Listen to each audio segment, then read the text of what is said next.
आप सभी को मेरा नमस्कार। मैं किशोर कुमार साहू। आप देख रहे हैं fluid mechanics and fluid machinery के वीडियो सीरीज़। इस सीरीज़ में हम बात कर रहे हैं सेंट्रीफ्यूगल पंप के बारे में। इस लेक्चर में हम लोग डिस्कस करेंगे अपकेंद्री पंप के शीर्ष और क्षमताओं के बारे में, heads and efficiencies of the centrifugal pump. जैसा कि हमने पहले भी डिस्कस किया हुआ है, हेड या शीर्ष का मतलब क्या होता है।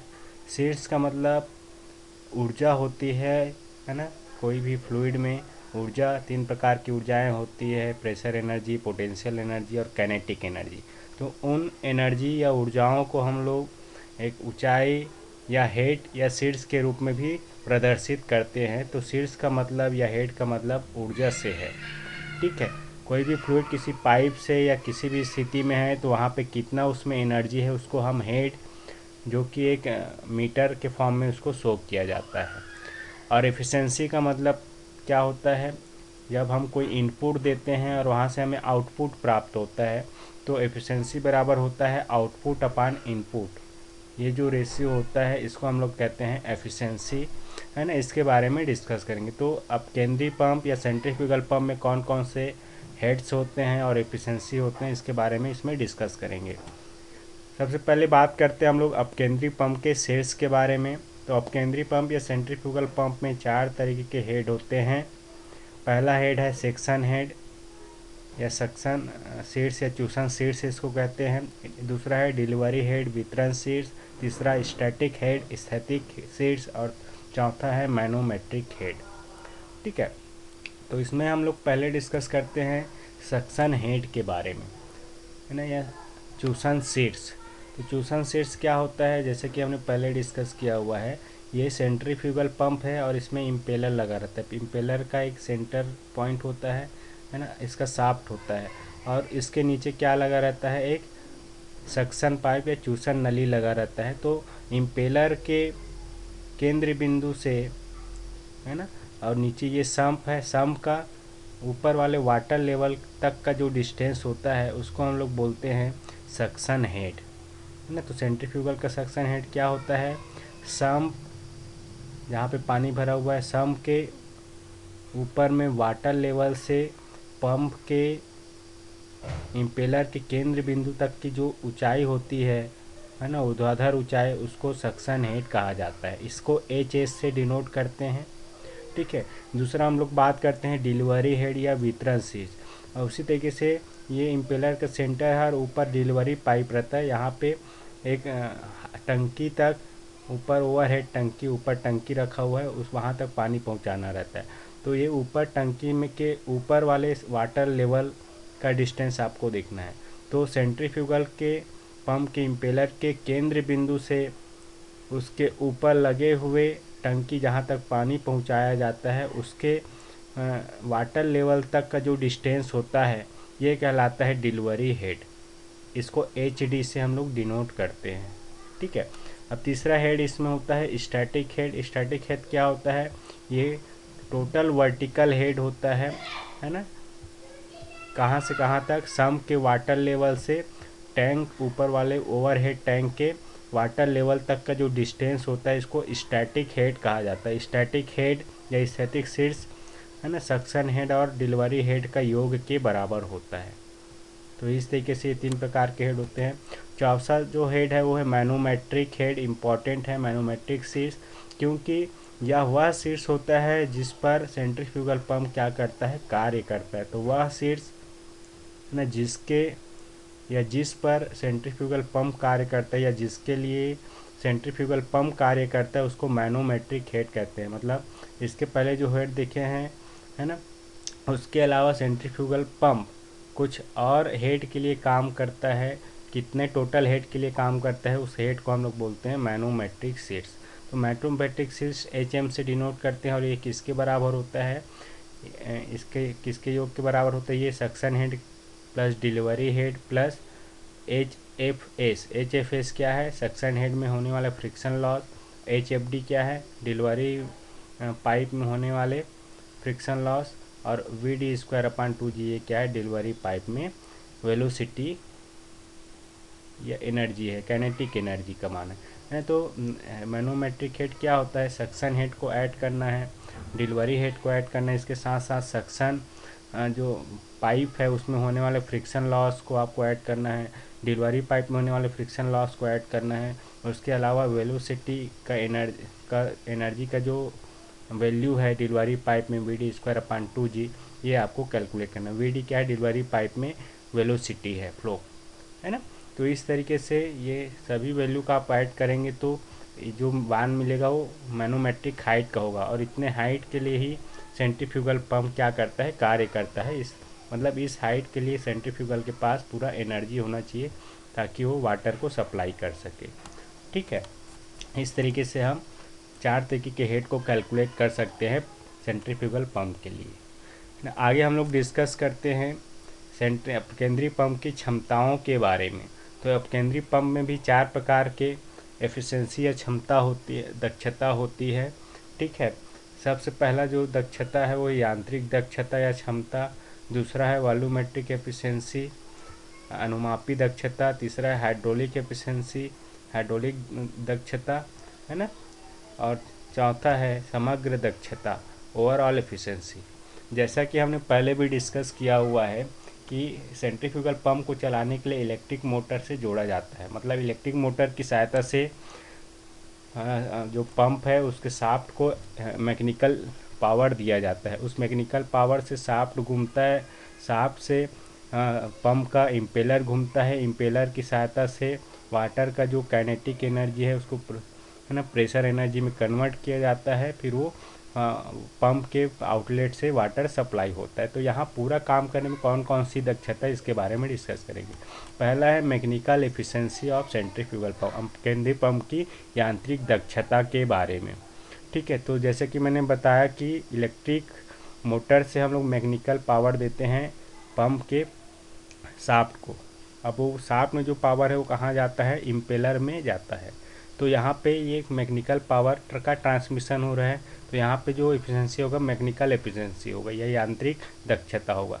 तो यहाँ पे शाफ्ट में जो पावर दिया गया मोटर के थ्रू वो क्या है, इनपुट है, और इम्पेलर में जो पावर गया वो क्या है, आउटपुट है। तो एफिशिएंसी बराबर क्या होता है, आउटपुट अपान इनपुट।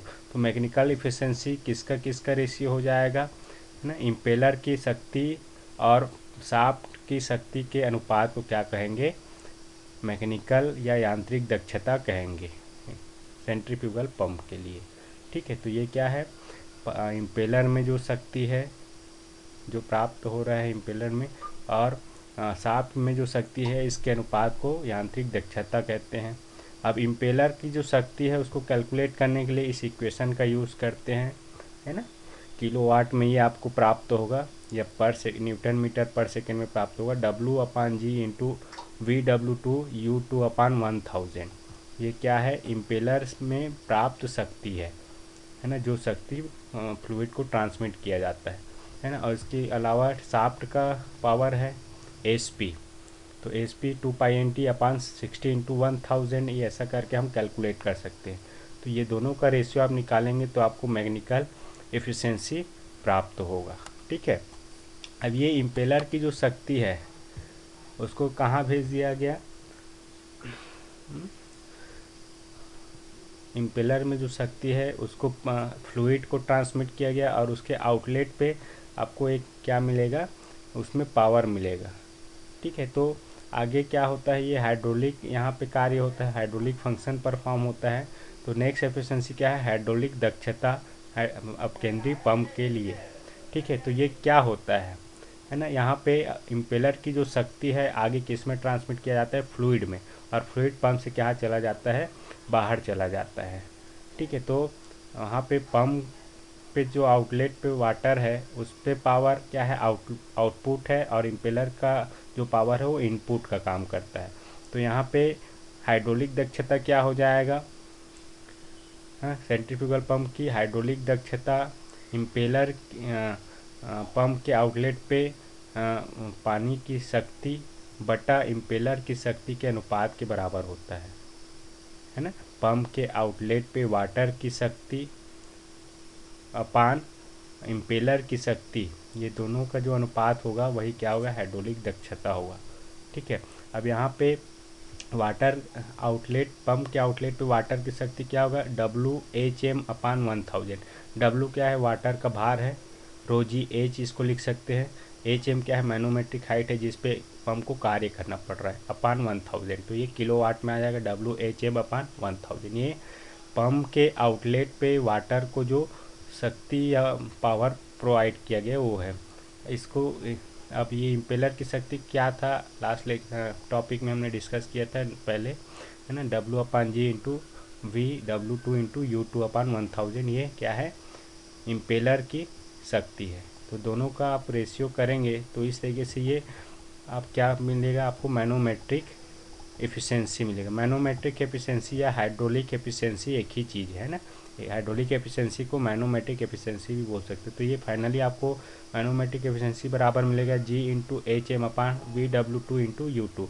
अब ये क्या है देख सकते हैं, इसको हम लोग दूसरे रूप में कैसे लिख सकते हैं, ये manometric head upon head imparted by impeller to the water, है ना। तो मैनोमेट्रिक एफिशिएंसी किसके इस फॉर्मूले से किसके अनुपात के बराबर होता है, मैनोमेट्रिक हेड और, है ना, इम्पेलर के द्वारा वाटर को दिया गया हेड के बराबर होता है। इम्पेलर के द्वारा वाटर पर शीर्ष और मैनोमेट्रिक हेड, मैनोमेट्रिक शीर्ष और इम्पेलर के द्वारा वाटर पर शीर्ष के अनुपात के बराबर होता है मैनोमेट्रिक एफिशिएंसी। ठीक है, या आप इसे इम्पेलर की पावर और वाटर को दिया गया पावर के रेशियो के फॉर्म में भी इसको लिख सकते हैं। ठीक है, या मैनोमेट्रिक हेड के फॉर्म में आप ऐसे लिख सकते हैं। ठीक है, आई होप कि ये हाइड्रोलिक या मैनोमेट्रिक एफिशिएंसी आपको समझ में आया होगा। आगे हम लोग डिस्कस करते हैं volumetric efficiency of centrifugal pump के बारे में, अब केंद्रीय पंप के अनुपाती दक्षता के बारे में। तो वॉल्यूमेट्रिक एफिशिएंसी क्या होता है, ये वाटर या फ्लूइड के आयतन के हिसाब से कैलकुलेट किया जाता है ना। तो इसमें क्या होता है, यहाँ पे पंप से जो आउटलेट आ रहा है ना, लिक्विड कितना लिक्विड डिस्चार्ज हो रहा है वो एक्चुअल लिक्विड होगा, और इम्पेलर से कितना लिक्विड पास हो रहा है या डिस्चार्ज हो रहा है इम्पेलर से, वो इनपुट का काम करेगा। ठीक है, और पंप से कितना लिक्विड डिस्चार्ज हो रहा है आउटलेट। तो वॉल्यूमेट्रिक एफिशिएंसी या अनुमापी दक्षता क्या होगा पंप के लिए, है ना,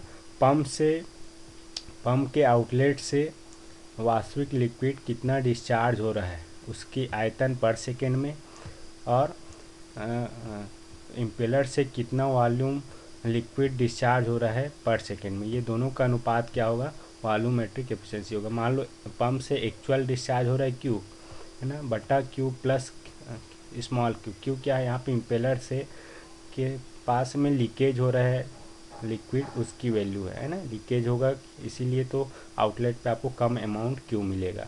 इम्पेलर से कुछ और है इनपुट, लेकिन आउटलेट पे आपको कुछ और डिस्चार्ज मिल रहा है। तो ये जो रेशियो होगा वो क्या कहलाएगा, वॉल्यूमेट्रिक एफिशिएंसी होता है। ठीक है, आई होप कि यह volumetric of turbine centrifugal pump आपको समझ में आया होगा। ठीक है, आगे नेक्स्ट एफिशिएंसी है overall efficiency of centrifugal pump.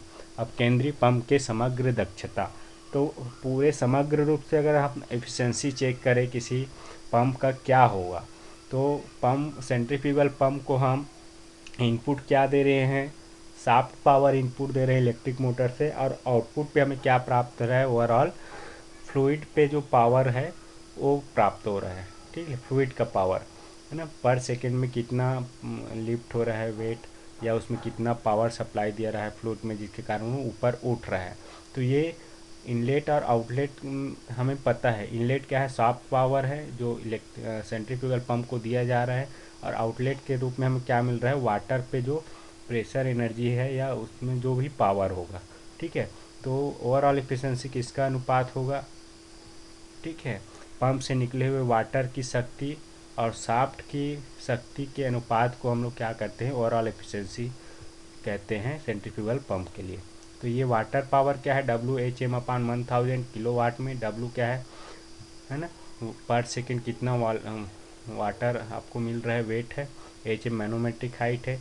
तो रोजी क्यू एच के टर्म में भी इसको लिख सकते हैं, W क्या था, रोजी क्यू, है ना, और HM मैनोमेट्रिक हाइट है जिसके लिए सेंट्रीफ्यूगल काम कर रहा है, अपान 1000। तो ये किलोवाट में मिलेगा वाटर पावर, अपान शाफ्ट पावर ये पता है।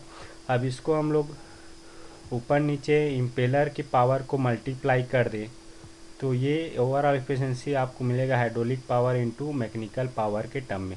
तो मैनोमेट्रिक एफिशिएंसी और मैकेनिकल एफिशिएंसी या हाइड्रोलिक एफिशिएंसी और मैकेनिकल एफिशिएंसी के गुणनफल के बराबर होता है ओवरऑल एफिशिएंसी। इस तरीके से हम ओवरऑल एफिशिएंसी कैलकुलेट कर सकते हैं सेंट्रीफ्यूगल पंप के लिए।